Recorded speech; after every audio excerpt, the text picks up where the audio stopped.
teguh kepada Al-Quran dan As-Sunnah. Host Cokro Aminoto, Kiai Haji Ahmad Dahlan, Kiai Haji Hashim Asy'ari, Buya Hamka dan sebagainya. Tokoh-tokoh bangsa kita dahulu kerap mengajak umat Islam untuk mengamalkan Al-Quran dan As-Sunnah serta menegakkan prinsip dan akhlak Islam yang cinta perdamaian dan persatuan. Konten ini disarikan dari berbagai sumber. Semoga bermanfaat. Jangan lupa subscribe channel kita ini ya. Segala puji hanya milik Allah.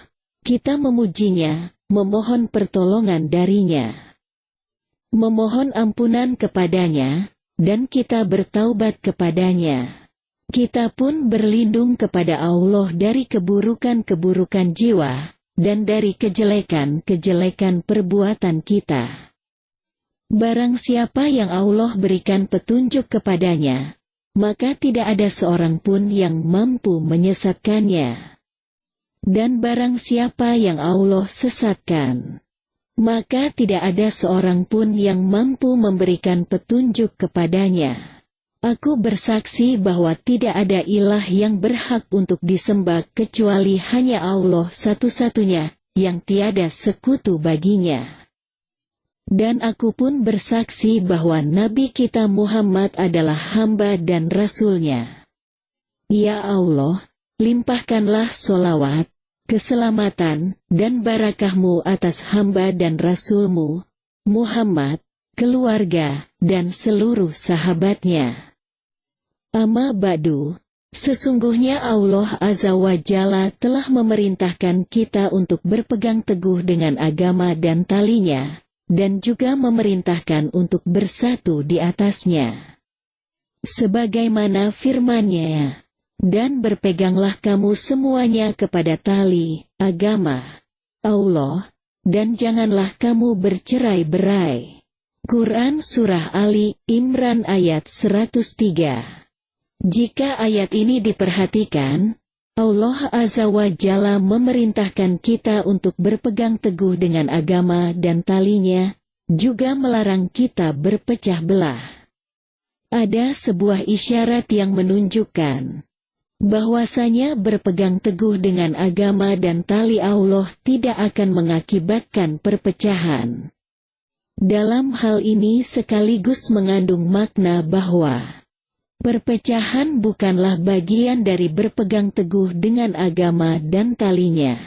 Karena, jika berpegang teguh dengan agama dan tali Allah mengakibatkan perpecahan, maka Allah tidak akan memerintahkan kita untuk berpegang teguh, dan sekaligus melarang kita dari berpecah belah.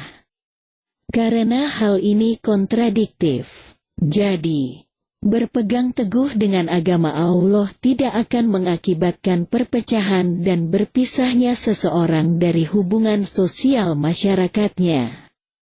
Bahkan, termasuk dalam makna berpegang teguh dengan agama Allah, yaitu berkumpul, bersatu, di atas agama Allah Azza wa Jalla.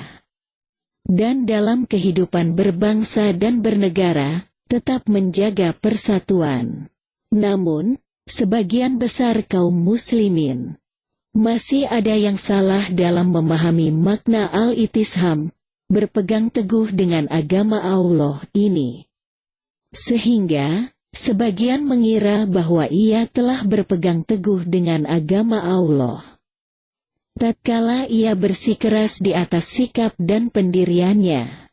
Kemudian di atas pendiriannya ini, ia membangun sebuah sikap, ia mengambil sikap loyalitas dan permusuhan dengan orang-orang tertentu, atau memisahkan dirinya dari kaum muslimin yang lain. Atau bahkan ia memecah belah kaum muslimin yang dianggap tak sefaham. Ini justru keliru.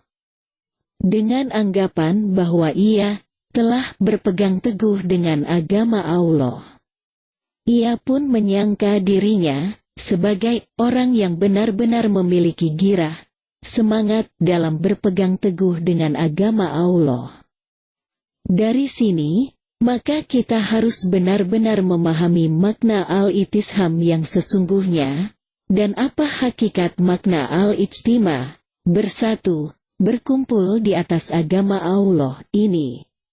Jadi, apa sesungguhnya makna al-itisham?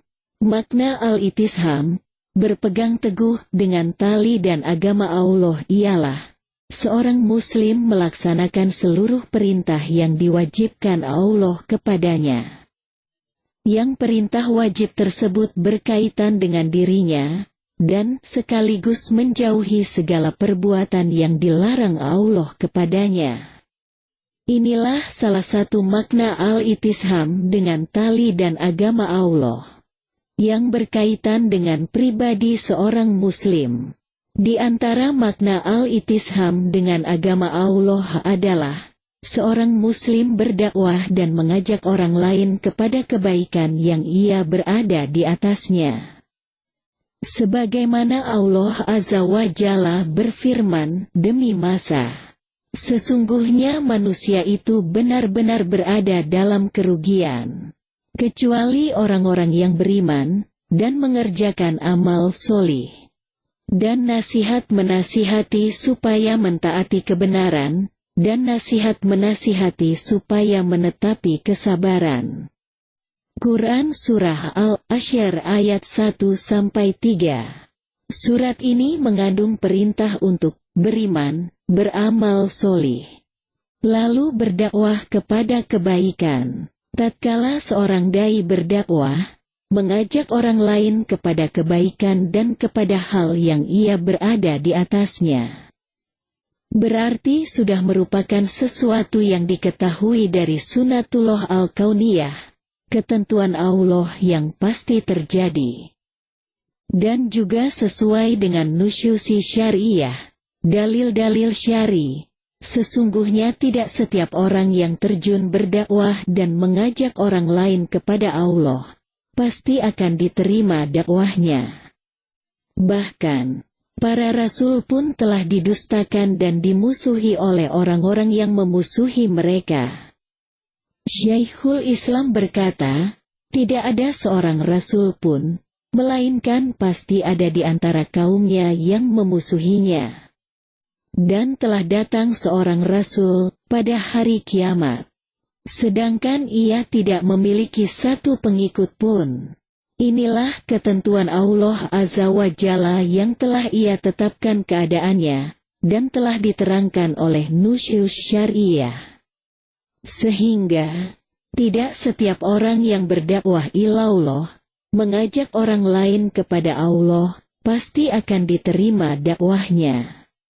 Maka dari sinilah, seorang muslim wajib beritisham dengan tali dan agama Allah, yakni di saat ia tidak mendapatkan jawaban yang baik dari orang-orang yang ia dakwahi. Permasalahan ini merupakan bagian berbahaya, yang kebanyakan orang tergelincir padanya. Sebagian orang berdakwah ilallah, pada mulanya ia lurus dalam berdakwah, mengajak orang lain kepada kebaikan. Namun, tatkala tidak mendapatkan respon negatif dari orang-orang yang ia dakwahi, mulailah tampak pada dirinya penyimpangan. Bahkan, pada akhirnya mengantarkannya pada perbuatan yang benar-benar menyimpang. Dia menempuh sebuah cara yang sama sekali tidak pernah diperintahkan dalam berdakwah. Misalnya berkata-kata kasar, mencaci maki penguasa, menghina tokoh lain, memecah belah persatuan, sehingga merusak persatuan dan merusak citra agama Islam. Hingga akhirnya, ia pun tidak terlepas dari salah satu di antara dua keadaan, yaitu berperilaku ekstrim dan keras dalam dakwahnya.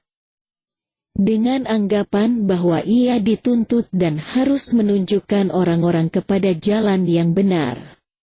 Atau, bahkan yang terjadi adalah, sebaliknya, ia justru melemah dan malas berdakwah. Kedua hal ini dilarang oleh Allah Azza wa Jalla.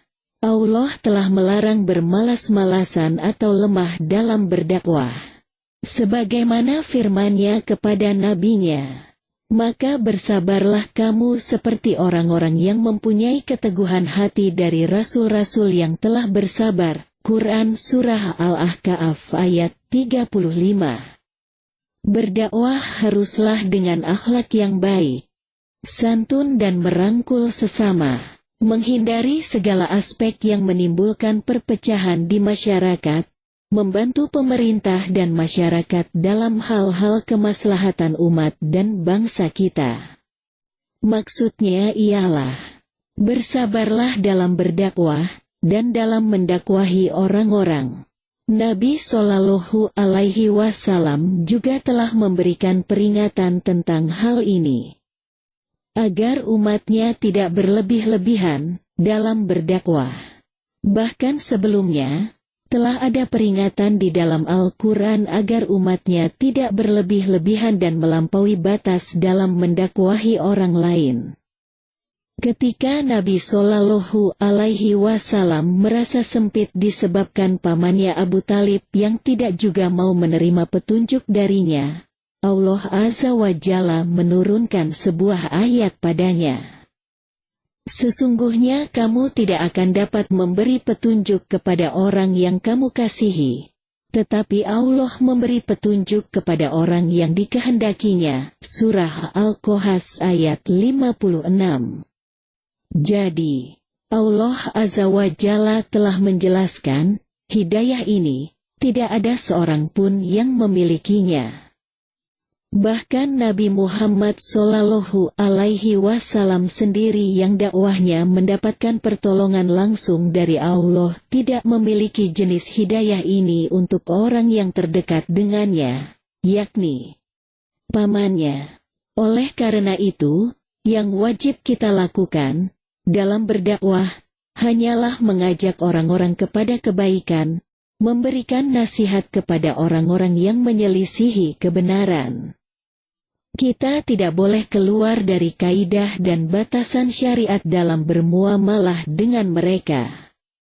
Tetap berakhlak yang baik kepada objek dakwah. Karena dengan akhlak yang baiklah Nabi Muhammad dahulu mampu merangkul orang-orang yang menyelisihinya dahulu. Yang harus kita lakukan hanyalah terus berdakwah, mengajak mereka menuju kebaikan. Sampai akhirnya terkondisikan dengan keadaan, yang mereka tidak terlepas dari salah satu di antara dua keadaan, yaitu mendapatkan hidayah, petunjuk, atau tetap berada seperti keadaan mereka semula. Tetapi, telah tegak atas mereka hujah dan alasan kita, di hadapan Allah kelak. Adapun perkara mereka, kita serahkan seluruhnya kepada Allah Azza wa Jalla. Inilah hakikat makna al-itisham, berpegang teguh dengan agama Allah. Adapun orang yang beranggapan, tatkala dakwah tidak diterima orang lain, maka metode dan manhaj dakwah harus berubah. Atau bahkan ia mengira, dakwah harus ditempuh dengan cara-cara lain dengan anggapan demi diterimanya dakwah, atau demi menunjukkan kepada orang lain. Maka, sungguh orang ini telah salah dan keliru. Akan tetapi yang benar, ia harus tetap berada di atas metode dan manhaj dakwah yang benar dan bermanfaat, sejak ia memulai dakwahnya dan mengajak orang lain menuju kebaikan. Sebagaimana yang telah kami jelaskan dalam permasalahan at-ta'lif wal hajar, antara bersikap lunak dan tetap memberlakukan dengan baik orang yang menyelisihi dakwah. Maka hendaknya ia lanjutkan dakwahnya tanpa merubah sedikitpun metode dan manhaj yang benar dalam berdakwah.